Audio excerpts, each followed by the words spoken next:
కుదరదంటున్నారా? అదేంటి సార్, కాళ్ళు లేకపోయినా పర్లేదు, కట్న కానుకలు కూడా పెద్దగా పట్టించుకోవడం చెప్పలేకపోయారా? ఒక్క పైసా కూడా తీసుకోడని చెప్పాను. పైగా ఎదురు కట్నం కూడా ఇస్తామని చెప్పాను. ప్రైవేట్ కంపెనీలో జాబ్ అని ఏమైనా ఫీల్ అవుతున్నారేమో. మొన్నే ఆంధ్ర బ్యాంక్లో గుమస్తా పోస్టులు పడ్డాయి. 6 నెలలు టైం ఇస్తే ఎలాగైనా జాబ్ కొట్టేస్తాను. జాబ్ ప్రాబ్లం కాదు గౌతమ్, వాళ్ళు ఏదో ఎక్స్పెక్ట్ చేస్తున్నారు. ఏదోలా కన్విన్స్ చేయండి, కావాలంటే కమిషన్ ఎక్కువ ఇస్తాను.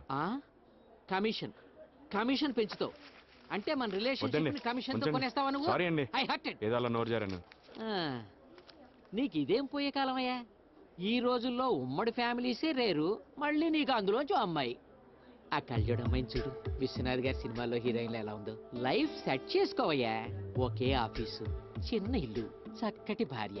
పొద్దునే ఇద్దరు ఒకే క్యారేజీ కట్టుకుని ఆఫీస్కి వెళ్ళి పని చేసుకుని సాయంత్రం పెందలాడి ఇంటికి వస్తారు. వచ్చిన తర్వాత మీ ఇష్టం ఏవైనా చేసుకోవచ్చు. అడిగేవాడే ఉండడు. చూడు జీవితం ఎంత అద్భుతంగా ఉందో.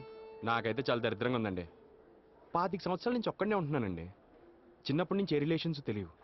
ఏదో రకంగా జాయింట్ ఫ్యామిలీ అమ్మాయిని చేసుకుంటే ఆ అమ్మాయి ఫ్యామిలీ అంతా నా ఫ్యామిలీ అవుతుందని ఒక చిన్న ఆశ. అసలు జాయింట్ ఫ్యామిలీ అమ్మాయిని చేసుకుంటే జీవితం ఎంత అందంగా ఉంటుందండి. భార్యను బెడ్రూమ్లోకి పిలవాలంటే కళ్ళతో సైకిల్ చేయడం, ఇంకా ప్రైవసీ కావాలంటే చిన్న చిన్న అబద్ధాలాడి హోటల్లో స్పెండ్ చేసి ఏమీ తెలియనట్టు ఇంటికి వచ్చేయడం, మనం భోజనం చేయకపోతే మన కోసం ఒక 10 మంది వెయిట్ చేయడం అనుకుంటేనే ఎంత అందంగా ఉందో చూడండి. అయినా నాకు జీవితంలో చెప్పుకోదగ్గ కోరికలేం లేవండి.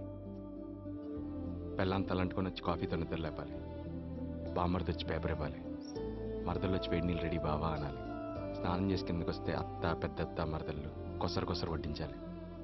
నేను ఆఫీస్ నుంచి అలసిపోయి వస్తే అందరూ ఎదురొచ్చి స్వాగతం పలకాలి. వినడానికి చాలా అద్భుతంగా ఉంది కదా, ఇంట్రెస్టింగ్ గా కూడా ఉంది. Thank you sir. అయినా ఇవన్నీ నీ దగ్గరికి మోసుకొచ్చే అమ్మాయి ఎక్కడుందో ఎప్పుడు